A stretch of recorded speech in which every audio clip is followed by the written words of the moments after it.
Welcome back to the Citizen Channel. You're all staying safe and well. So a bit of reading to do today, so I've got my little reading glasses on rather than swap them over later. We'll have a look at an article, and because of course we're going to have a look at the final game of the season, and have a look inside the programme. Fulham against Manchester City, of course. So I'll be reading a piece about a very well-known City fan who wasn't always a City fan. There you go. So something I didn't know. But more of that later. We'll check out more facts and oddities within the hard copy memory of the game about Fulham and City and Fulham and City. £4 for 104 pages, this one. So, not too bad a programme, actually. They have a bit of a summary of the season as well in it. So that's probably whether it's been 104 pages all season or they've put a bit extra in with it being the last one. I'm not too sure. One of the more plainer covers, of course, so it's nowhere near my away programme top 10, which is due to be released very shortly as I'm recording this. But is there anything interesting in it? Anyway, yes. Did you know? What about Fulham? Well, it's 50 years, of course. I remember this. I remember watching this on the telly, being a little bit disappointed when, of course, Fulham lost. But they played in their first and only FA Cup final 50 years ago in 1975. And of course, 50 years later, like the Sky Blues, who were definitely not in our first FA Cup final and only FA Cup final, sadly they lost like we did. The 54 points they got in the Premier League is a record for the Premier League for Fulham, with their 15 wins also being a record. Raul Jimenez broke the record for the most goals scored by a Mexican in the Premier League, and Willian achieved the most games played in the Premier League by any South American player. Tom Kearney, of course, said goodbye, completed 10 years of playing for Fulham with over 350 appearances, and certain players are still staying, extending their contracts till 2026, included Harry Wilson, Raul Jimenez, we've just talked about him, and that bloke who will still send palpitations through me, even though he's absolutely useless, Adama Traore, of course, is now extended, so we'll have to suffer him again next season. Let's hope his finishing is as bad as it has been this season against us. Yeah, what about City? Well, there's an interesting interview, as I said, with a guy called Jimi Goodwin. If you know your Jimi Goodwin, you know your music, of course, he's from Doves, and we'll come back to this before we go, and that's why I've got these glasses on. The boys are back in town. Looks at Lee Edwards, the historian for Fulham, looks at 6 players, City players who had more than one spell with City. I'm not going to go into any great detail, but he covered Dennis Law, Ray Ranson, Dennis Stewart, Ian Bishop, Paul Dickoff and Shawnee Wright-Phillips. About City and Fulham, well, head-to-head, with Fulham we've got 17 victories. We've drawn 16 times, and City have an impressive 42 victories in the head-to-heads. That was then features Fulham and City player Kit Symons, a bit of an interview, mainly about his Fulham stuff, but he actually moved from third tier City in 1998 to join Fulham. He was also they were also in the third tier at the time, and he was due to join a championship club, but Kevin Keegan got on the phone to him and convinced him to join third tier Fulham, saying that they would get back into the Premier League within 5 seasons. He actually took them 3, so they did better, didn't they? And he also later, of course, managed Fulham. And he, in fact, bought that the previously mentioned guy, Tom Kearney, brought him to the club. So that's one of the things he did. Super Subs looks at another Fulham win over City, this time because they've got a couple more to talk about in a minute. The recent 26th of April 2008, at of course the City of Manchester Stadium, them, or Eastlands it was probably called. Hodgson's Fulham arrived in the relegation zone with 3 games left to play. Only maximum points will give Fulham a chance to survive. After 10 minutes, Stephen Ireland had put us ahead, and Benjani made it 2-0 shortly after. And it sort of stayed that way until 67 minutes. City looked reasonably comfortable, and then Mr Hodgson, the master tactician himself, replaced David Healy with Diomansi Kamara, and within 3 minutes he drove a shot through Joe Hart's legs for 2-1. And another sub, Nevland, was brought down in the box, though Hart saved Danny Murphy's penalty. It fell back to him again and he scored the rebound to make it 2-2. And of course later on Murphy linked up with Kamara to score a winner for Fulham. And indeed, Fulham went on to avoid relegation on goal difference, so it was kick-started their season. Life through a lens, there's some great pictures there that should be up on screen now from City versus Fulham games from the 60s, one at Creighton Cottage, one at Main Road. Going through the images, we've got George Cohen goal, you can't see him on it, and you see some lovely flags in the background.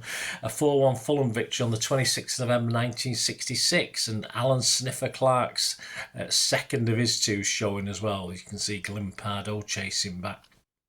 City keeper that day was Harry Dowd.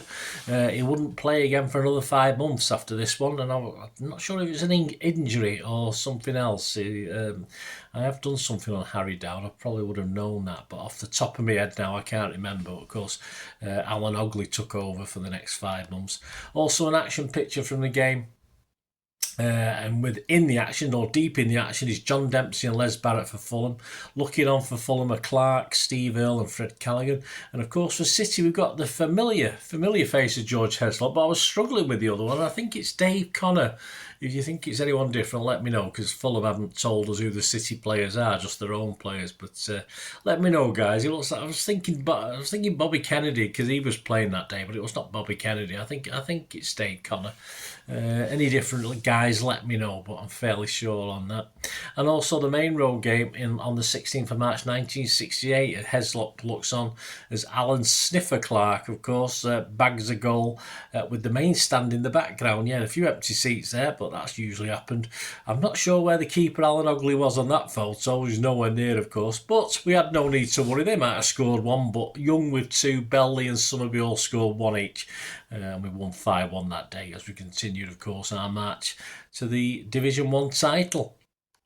Right, back to the interview with Jimi Goodwin from Doves. As I say, a City fan, but not always been the case. So let's have a quick look at what Jimmy has to say. From partying with George best as a kid to playing centre circle at Main Road, Dove's Jimi Goodwin has had a life steeped in music and Mancunian football. The frontman tells us how he made the jump from United to City and why the underdog always wins his heart and what it means to soundtrack a club soul. Well, if it's the underdog, you're probably jumping onto someone else now, then, won't you? Anyway, why City rather than United, he was asked. He said, I was a Red as a kid as I came from a staunch Mancunian Irish Manchester United family. Yeah, a lot of Irish families' heritage.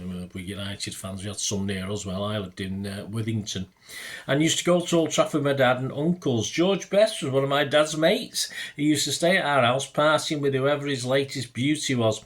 I got loads of Georgie stories, flipping mad. I even went to see him when he joined your firm at Creighton Cottage. Then I got into Arsenal. Switch, flipping it, mate. As we met a couple on holiday. You know how you say you'll keep in touch? Well, we did. They lived in a council house near Highbury, and my hero was Liam Brady. John, the man who stayed in touch with me, took me to 2 FA Cup finals at Wembley. I know it sounds wishy-washy, but I was 7 or 8 and wanted to be a Cockney. When music and keeping injured owls, yes really, came along, I was around 10. Football took a back seat. But from the late 80s and early 90s, all my best mates were Blues, so I ended up following City. The old one and wider family were too happy, to put it mildly. Weren't too happy, to put it mildly. What's your earliest City memory? Is there a match or moment that cemented your love for blue? Beating Gillingham to come back up to Division 1 in 99. I was there at Wembley. That was the spark that grew into a flame, and look at us now. Who have been your favourite players down the years? He said, our little pocket rocket, Georgie King-Clancy, was doing stuff like El Mago, David Silva would do years later. Sean Goater, Uwe Rossler, Andy Morrison, Richard Dunn, Paul Dickoff, Nicky Weaver, Kevin Orlock. The 90s and early 2000s weren't kind to City, but the band played on with flashes of majesty from the above individuals. By their own high standards, City have struggled this season. Why do you think that is? He said, it's football, man. Yes, they've been dipping form, but never underestimate the Blues. We're deadly and dangerous. The fight for the Champions League spot is our focus now. I'm trying to forget our last trip to Wembley. Do you see parallels between the evolution of City and the journey of Doves, from indie underdogs to a major presence? I always favour the underdog. All my mates and my Dove brothers, Andy and Jez, are Blues, as is our long-suffering manager, David Rofi. It was certainly a factor in me not following the family flock. It's been a wild ride for the band and the club. If you could soundtrack a City match or season with a Doves track, which one would you choose? They played Pounding and a few others pre and post match. We also had the privilege of playing 2 songs in the centre circle at half time at the final game at Main Road. That was an incredible honour. Yes, yeah, I quite enjoyed that. Are there any players past or present who you think would get Dove's vibe musically? I believe Paul Dickoff and Paul Lake are fans. I met Paul Lake and was a wonderful, warm ambassador to the club. Positive gentleman he is. So tragic that his career ended way too soon. You've spoken very openly about your mental health. How are things on that front? I'm doing okay, more than okay. I'm writing all the time. It's my happy place. My second instalment of my hip-hop persona, Night Jar, is coming on strong and nearly finished. I've got so many tracks, it's getting down to what I include and what I don't. I'm currently moving house too, so it's all a bit hectic, but I just try not to bite off more than I can chew. Dove's latest album, Constellations for the Lonely, feels both vast and deeply intimate. Is there a song on there that was particularly difficult or cathartic to finish?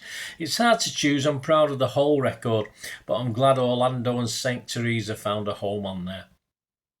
He was asked last couple of questions now. You decided to take a step back from touring. Has it been strange seeing the band performing without you? Have you missed it? Honestly, it's not my time right now to be on the road. I have major life changes going on. I'm happy for my brothers at carrying on. They want to play live, and from what I hear, the shows have been going down really well.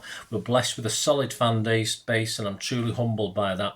When the time is right, my personal life is more settled, than I wouldn't hesitate to rejoin. Is football a source of escape and connection for you? I just love my team and what we've achieved, the noisy neighbours. Music is a real escape and connection for me. Always has been, always will be. There you go.